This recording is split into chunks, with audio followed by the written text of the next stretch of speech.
Të nderuar deputet, në Kosovë nuk ka krizë ekonomike. Rritja ekonomike në qerekun e dytë si vjet ka qenë 4,58% të bruto produktit vendor. Në këto 4 vite sa isha kryeministër, e tash edhe sa jam kryeministër në detyrë, asnjëherë rritja ekonomike nuk ka qenë në 4%. Rritja mesatare ekonomike është 6%. Prandaj edhe nuk ka protesta të qytetarëve, por ka vetëm ankesa të opozitorëve. Në Kosovë nuk ka krizë ekonomike, po rrezikojmë të kemi krizë sociale, nga kriza buxhetore, financiare, për shkak të keqpërdorimeve të procedurave. Le të mos keqpërdorim procedura. Le të jemi në nivel të përgjegjësisë që kemi si përfaqësues të popullit, por edhe si zyrtar të shtetit. Si dikush që personifikon dhe se ndërton imazhin e shtetit pavarur si Republikë Demokratike. Qëndrimet e subjekteve të cilët nuk janë të pranishme, përbes nuk kanë alibi. Nëse ne, sipas tyre, që kemi vonuar, pse nuk janë këtu për të na lënë neve fajin e popullit buxhetin? Nëse ne që kemi vonuar, pse nuk janë këtu që të na lënë neve fajin e popullit buxhetin? Këtu është vendi për të folur e për të votuar. Mbi 200 milion euro humbin pakëthyeshëm, 88 milion euro nga plani i rritjes së Bashkimit Evropian dhe 120 milion euro nga këto 3 marrëveshjet me Bankën Botërore, e për ratifikim të marrëveshjeve ndërkombëtare, ju e dini shumë mirë që nuk mjaftojmë ne, edhe po ta kishim qeverinë, nevojitën 80 vota. Por interesi publik dhe e mira shoqërore e kërkon që të jemi aty bashkë. Është një çështje tjetër, po të kishte parti opozitare që do të thoshin, nuk duam të marrim kredi nga Bashkia Ndërkombëtare. Që është qëndrim politik. Nuk duam të marrim kredi. Edhe nëse është 0%, nuk duam të marrim kredi. Nuk na nevojiten grantet e Bashkimit Evropian. Nëse do të kishte parti opozitare që do të thoshin këso qëndrimesh politike, unë e kuptoj. Se edhe për marrëveshje ndërkombëtare, pozit dhe opozit mund të dallojnë. Mirë po ata nuk kanë asnjë vërejtje për këtë marrëveshje ndërkombëtare. Cili është kuptimi të bojkotosh votimin e marrëveshjeve ndërkombëtare, ndërkohë që pajtohesh për to? Unë i bëj thirrje edhe një herë të gjithë deputetëve të Kuvendit të Republikës, pa dallim partie, që sot të jemi këtu në kuvend, ku na ka sjellur populli i Kosovës dhe të votojmë 3 marrëveshjet me Bankën Botërore, marrëveshjen për planin e rritjes së Bashkimit Evropian për vendin tonë, ofër 900 milion euro gjithsej. Buxhetin për 3 komunat, Prishtinë, Gjilan, Zubin Potok, buxhetin për vitin 2026, dhe në këtë mënyrë të ecim bashkë përpara. Të gjitha ballafaqimet e ideve që kemi, i zgjidhjeve që japim, le t'i ruajmë për diskutime në fushatën zgjedhore, por gjithashtu edhe për diskutime këtu parlamentare, pse jo.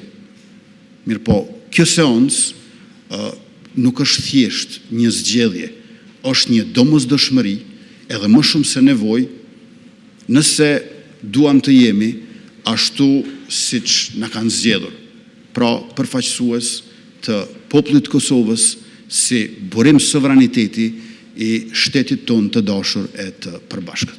Nëse ka diçka për të cilat do të hyjmë në histori, është pikërisht kjo, që një kredi me 0% kamat pret ratifikimin një vjet ditë, ndërkohë që nuk do të duhet kishte diskutim fare.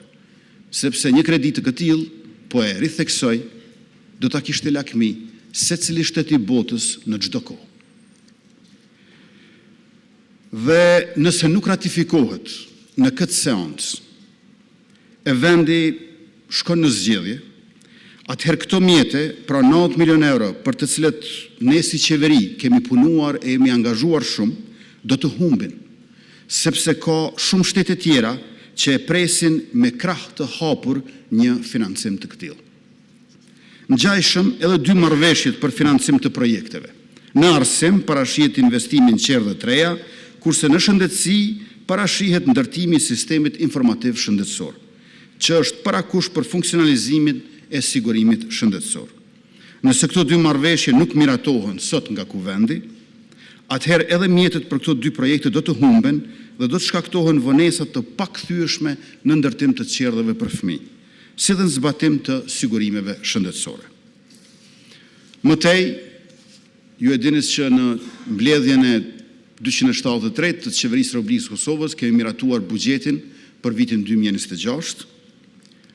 Së pari kam kënaqësinë që të them që është një buxhet më i madh ndonjëherë në vlerë prej rreth 4 miliardë euro, ku 1/4 apo rreth 1 miliard euro janë buxhetuar për investime kapitale. Njërisi me këtë buxhet do të jetë dhënia e pagës së 13 për të gjithë punonjësit e sektorit publik.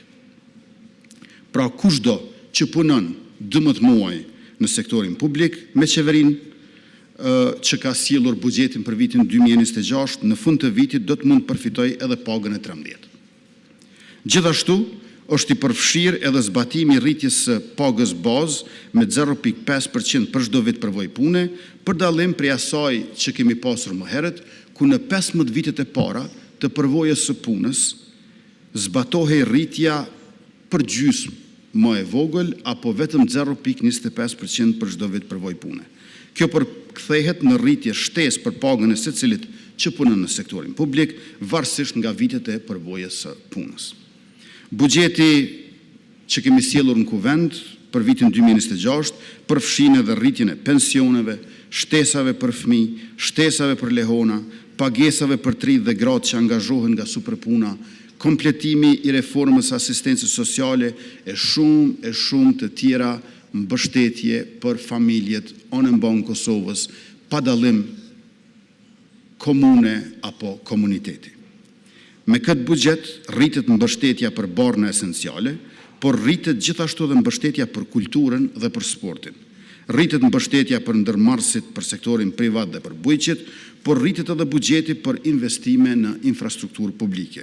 Mirë po, para se gjithashtu me këtë buxhet sigurohet qëndrueshmëria dhe vjushmëria e shtetit ton dhe zhvillimit të tij e progresit shoqëror në vendin ton.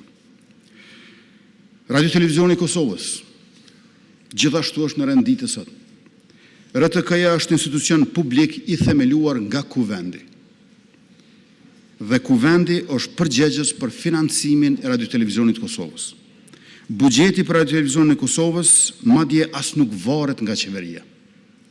Interaksioni i vetëm i RTK-s është me trupat e kuvendit. Konkretisht me Komisionin për Buxhet, i cili duhet të miratoj alokimin e fondeve për RTK-n. Me atë vendim, thesari me automatizëm bën ekzekutimin e transferit. Pra të rasti i RTK-s kemi një lidhje direkte midis Komisionit për Buxhet të Kuvendit të Republikës me thesarin e shtetit që ndodhet në kuadër të Ministrisë së Financave. Pra as nuk ka propozim e as miratim nga qeveria. Krejt çfarë duhet mund të bëhet për brenda kuvendit duke themeluar Komisionin për Buxhet. Prandaj, nëse për ligjin e buxhetit opozita pas ka vërejtje e brenga në raport me qeverinë tonë detyrë, kjo nuk ekziston fare në rastin e RTK-s. Financimi për RTK-n nuk ka të bëjë me qeverinë. Komisioni për Buxhet, thesari i shtetit. Në gusht të këtij viti, në mungesë të një kuvendi të konstituuar, ne si qeverinë detyrë e morëm vendimin që të ofrojmë një zgjidhje imediate, por të përkohshme. Një overdraft, nëse mund të quhet ashtu, e cila do të mbulonte nevojat deri në konstituim kuvendit. Meqense nuk e kishim ende kuvendin të konstituuar, sepse nuk ishte zgjedhur kryesia e kuvendit. Por tash kuvendi është i konstituuar, nuk ka asnjë arsye që të refuzohet miratimi i buxhetit të RTK-s nga kuvendi. Ndërsa qeveria në anën tjetër e ka të pamundur të ofroj overdraft mbi overdraftin.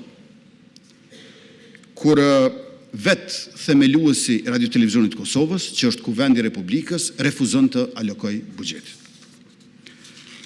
Të nderuar deputet, çdo kuvend ka legjitimitet që të marrë vendime në dobi të shtetit e të shoqërisë.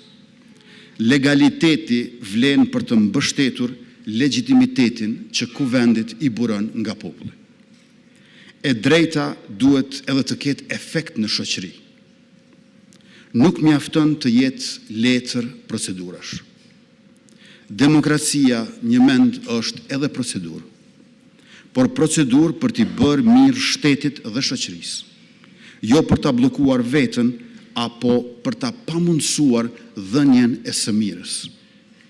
I kemi marrëveshjet ndërkombëtare që i ka proceduar Presidentja e Republikës. Ato i duan 80 vota. Kjo nuk ka të bëj me asnjërin prej nesh veç e veç. Nuk ka rrugë tjetër veç se të gjithë bashkë të votojnë.